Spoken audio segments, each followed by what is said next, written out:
Hello friends, आज का हमारा टॉपिक है ब्लिस, जिसे कैथरीन मैन्सफील्ड के द्वारा लिखा गया था, जिनका जन्म 14 अक्टूबर 1888 में हुआ था और उनकी डेथ 9 जनवरी 1923 में हुई थी।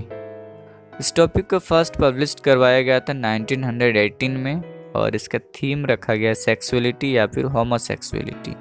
इसका सेटिंग है लंदन टाउन हाउस और उस वक्त टाइम चल रहा था अर्ली 20th सेंचुरी। तो चलिए इसके मेन कैरेक्टर्स के बारे में हम लोग पढ़ लेते हैं ताकि हमें ये जो शॉर्ट स्टोरी से समझने में आसानी हो। फर्स्ट कैरेक्टर है वर्था यंग, जो कि एक 30 साल की महिला है। कितने साल की? 30 साल की, और यही इस टॉपिक की मेन कैरेक्टर है। नेक्स्ट कैरेक्टर है हैरी, जो कि बर्था यंग के हस्बैंड रहते हैं। फिर नेक्स्ट कैरेक्टर है लिटिल बर्था। बर्था यंग और हैरी दोनों की एक लड़की है जिसका नाम है लिटिल बर्था। फिर नेक्स्ट कैरेक्टर है मैरी, जो कि इनके घर में सर्वेंट है। नेक्स्ट कैरेक्टर है नैनी, जो कि लिटिल बर्था जो छोटी बच्ची है उसकी देखभाल करती है, नैनी। फिर नेक्स्ट कैरेक्टर है Mr and Mrs Norman Knight. Mr Norman जो कि एक प्ले राइटर है और मिसेस नॉर्मन जो कि एक इंटीरियर डिजाइनर है। ओके, नेक्स्ट कैरेक्टर है एडी वरन, जो कि एक पोएट है। और लास्ट कैरेक्टर है पर्ल फल्टन, जो कि एक यंग ब्यूटीफुल सुंदर सी महिला है। और इसके अलावा कुछ छोटे छोटे कैरेक्टर्स हैं इस टॉपिक में। तो ये जो जितने कैरेक्टर्स के बारे में मैंने बताया, ये सबसे अहम भूमिका में है, मेन रोल में है। ओके, इस टॉपिक में हम लोग जानेंगे कि बर्था यंग के पति जो हैं वो उससे उतना प्यार नहीं करते हैं, मतलब सेक्सुअली उतना ज़्यादा इंटरेक्ट नहीं है। इन दोनों के बीच के रिलेशनशिप उतना बेहतरीन नहीं है। तथा इस टॉपिक में ही एक पार्टी का भी जिक्र किया गया है, जिसमें यंग बर्था जो हैं उसको पता चलता है कि उसके पति का जो अफेयर से किसी और महिला के साथ है। इसी पर ये स्टोरी बेस्ड है। इसमें मुख्यतः बताया गया है कि हमें जो चीज़ों के बारे में पता नहीं होती है तब तक तो ठीक होता है, लेकिन जब उस चीज़ों के बारे में पता चल जाता है तो हमें और भी ज़्यादा ख़राब लगने लगता है, बैड फीलिंग्स होता है। तो चलिए इस टॉपिक को हम लोग स्टार्ट करते हैं और समझते हैं कि शॉर्ट स्टोरी में क्या क्या चीज़ों के बारे में बताया गया है। बर्था यंग के पति हैरी बर्था से उतना प्यार नहीं करते हैं, मतलब बर्था यंग अपने पति से सेक्सुअली सेटिस्फाइड नहीं, मतलब दोनों के बीच का जो प्रेम है, प्यार है, वो ठीक ठाक नहीं चल रहा है, बस कॉम्प्रोमाइज से लाइफ चल रहा है। बर्था के परिवार में उसके पति, एक छोटी बच्ची जिसको लिटिल बर्था कहा गया है इसमें, तथा उनके घर में एक सर्वेंट मैरी है, तथा एक नैनी आया करती है उनके घर इस छोटी सी बच्ची की देखभाल करने के लिए, उसको संभालने के लिए। और इसके साथ साथ इन लोगों का एक सुंदर सा खूबसूरत सा गार्डन है घर के पास में ही, जिसमें बहुत सारे पियर्स के पेड़ भी हैं। वहाँ से खुशबू भी बहुत अच्छी आती है, जो कि इनको बहुत ही ज़्यादा पसंद है। तो आज हैरी और यंग बर्था के घर में एक पार्टी ऑर्गेनाइज की गई है। तो इन दोनों के बीच में क्या डिस्कशन होता है, चलिए जानते हैं। हैरी और यंग बर्था के द्वारा एक पार्टी ऑर्गेनाइज किया गया है। सुबह से ही तैयारी स्टार्ट हो चुकी है। यंग बर्था अपनी सर्वेंट मैरी से अच्छे अच्छे फल फ्रूट्स लाने को कहती है ताकि बर्था उसे अरेंज करके ड्राइंग रूम में रख सके, जहाँ पर लोग आएंगे बैठेंगे। फिर छोटी जो बर्था है वो नैनी के पास खेल रही है, नैनी उसका देखभाल कर रही है।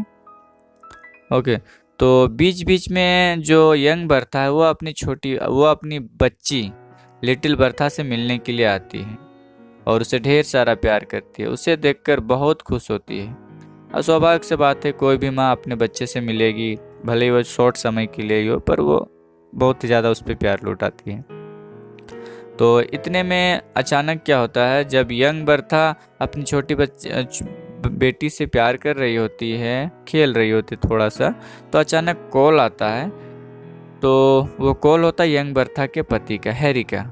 हैरी कहते हैं कि आज मैं थोड़ा सा लेट पार्टी में आऊँगा क्योंकि मुझे कुछ काम है, और इतना कहते हुए फ़ोन को काट देते हैं। फिर यंग बर्था काम करने में फिर से जुट जाती है। काम करते करते वो बहुत ही थक जाती थी, लेकिन उसके मन में शाम को जो होने वाली पार्टी थी उसमें जो मज़े हैं, जो खुशी हैं, उस चीज़ों को सोचकर उसके मन में फुर्ती सी आ जाती थी और वो सभी कामों को जल्दी जल्दी निपटारा करने में लगी हुई थी। शाम होते ही गेस्ट आना स्टार्ट हो जाते हैं। सबसे पहले mister and Mrs Norman night आते हैं। मिस्टर नाइट एक प्ले राइटर थे, जो कि उनका एक थिएटर था, तथा मिसेस नाइट एक इंटीरियर डिजाइनर थी। वह एक रेड कलर का सिंगल टाइप का कपड़ा पहनी हुई थी। वो अपने कपड़े के बारे में पूरी तारीफ करती है। जब वो आती है वो कहती है कि लोग उसे ही देख रहे थे, गाड़ी वाला भी उसे ही देख रहा था। मतलब घुमा फिरा के कहा जाए तो कि अपनी प्रशंसा वो खुद ही जमकर कर रही थी। तो इसके बाद क्या होता है कि एडी वॉरेन आते हैं, जो कि एक पोएट थे। हाल ही में इन्होंने कुछ पोएम्स लिखी थी तथा आने वाले टाइम में वे मिस्टर नाइट के थिएटर के लिए कुछ पोएम्स भी लिखेंगे। इसके बाद पर्ल फल्टन नाम की एक सुंदर सी महिला आती है।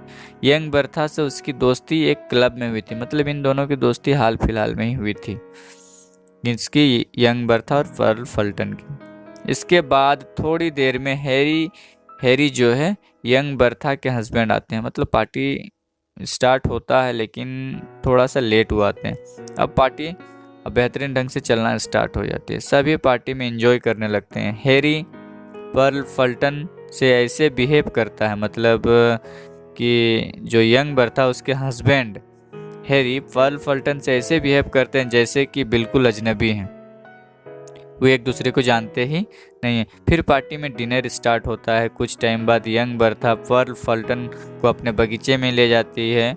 वहाँ उसे अपने पियर्स के पेड़ को दिखाती है, और इससे पहले वो खिड़की से उसे दिखा रही होती है। उसके बाद वहाँ लेकर जाती है, जो बिल्कुल आसमान को छूता हुआ दिख रहा था। पेड़ इतने इतने लंबे थे तो ऐसा लगता था जैसे कि पेड़ आसमान को टच कर रहे हैं। आसमान इस वक्त शाम के समय में आसमान जो था बिल्कुल साफ था, चंद्रमा दिखाई दे रहा था, ठीक है, और बहुत ही अच्छा खुशबू आ रहा था पियर्स के पेड़ से।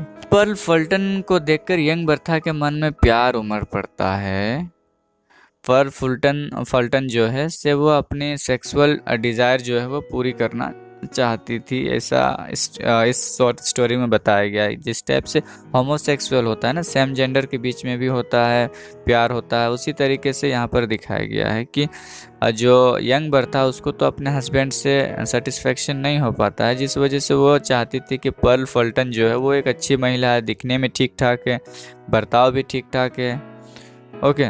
तो वो चाहती थी कि वो उसके साथ इंटीमेट हो और उसकी जो सेक्सुअल रिक्वायरमेंट है वो उसको उसी के द्वारा पूरी करना चाहती थी। ये सारा जो व्यू था, ये सारा जो विचार था, ये सब कुछ यंग बर्था के माइंड में चल रहा था।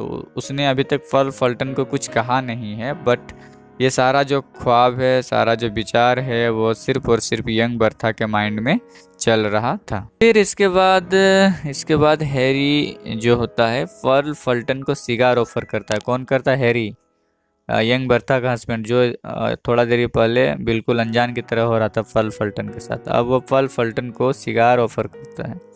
फिर यंग बर्था सभी गेस्ट के लिए कॉफ़ी बनाकर लाती है। खाना खाने के बाद सभी कॉफ़ी पीने के बाद अपने अपने घर जाने के लिए गाड़ी की ओर जाने लगते हैं। सभी के द्वारा यंग बर्था को थैंक्स कहा जाता है इस शानदार पार्टी के लिए, शानदार ट्रीट के लिए।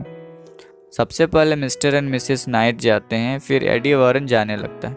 तो उसे याद आता है कि यंग बर्था ने उसे एक बुक देने की बात कही थी। तो एडी वॉरेन बुक मांगने के लिए यंग बर्था के पास वापस आ जाता है थोड़े दूर से। तो यंग बर्था बुक्स लेने के लिए वो चली जाती है अपने रूम में। तो बगल में एक बड़ा सा हॉल था, वहाँ से कुछ आवाज़ें उसे सुनाई देती है। तो जब वो रुककर देखती है तो पता चलता है कि उसके पति हैरी पर्ल फल्टन के कपड़े ठीक कर रहे हैं तथा उसे अपने बाहों में लिए हैं। मतलब वे एक दूसरे से गले मिल रहे हैं। कौन कौन? पर्ल फल्टन और यंग बर्था के हस्बैंड हैरी, ओके। यह देखकर यंग बर्था आश्चर्य में पड़ जाती है। वो तुरंत वहाँ से बुक्स लाने के लिए वो चली जाती है, वहाँ से निकल जाती है, रुकती नहीं है और बुक लाकर एडी वॉरेन को दे देती है। एडी वरन थैंक्स कहकर, धन्यवाद कहकर वहाँ से चला जाता है। और फिर थोड़ी देर बाद पर्ल फल्टन भी यंग बर्था को पार्टी के लिए थैंक्स कहकर चली जाती है। अब यंग बर्था काफ़ी टेंशन में आ जाती है कि उसका पति, जो पर्ल फल्टन को स्टार्टिंग में पहचान भी नहीं रहा था, अब वह उसके साथ रोमांस कर रहा है। मतलब इन दोनों का जो अफेयर्स है वो पहले से चल रहा है, रिलेशनशिप जो है वो पहले से चल रहा है। इस बात से यंग बर्था काफ़ी नाराज़ हो जाती है, बहुत दुखी हो जाती है। वो मन ही मन सोचती है कि पहले ही ठीक था, क्योंकि मुझे इन सभी के बारे में पता नहीं था, तो मैं अपने आप को मना लेती थी कि शायद मेरे पति मुझसे प्यार नहीं करते। पर ये नज़ारा देखकर मुझे अब बहुत ही ज़्यादा दुख और तकलीफ़ होता है कि मेरे पति का जो अफेयर्स है वो किसी और के साथ है। मतलब इसमें ये वो कहना चाह रही कि फैमिली में जो फीमेल है, जो मेन भूमिका में, उसको यहाँ पर वैल्यू नहीं दिया जा रहा है। उसके जो हस्बैंड है वो किसी और के साथ इंगेज हैं। तो ये सारा जो नज़ारा है, ये सारा जो माहौल देखी है वो यंग बर्था, जिससे उसे बहुत ही ज़्यादा अब पछतावा और दुख होता है। और इस तरीके से ये जो शॉर्ट स्टोरी है वो फिनिश हो जाती है। धन्यवाद।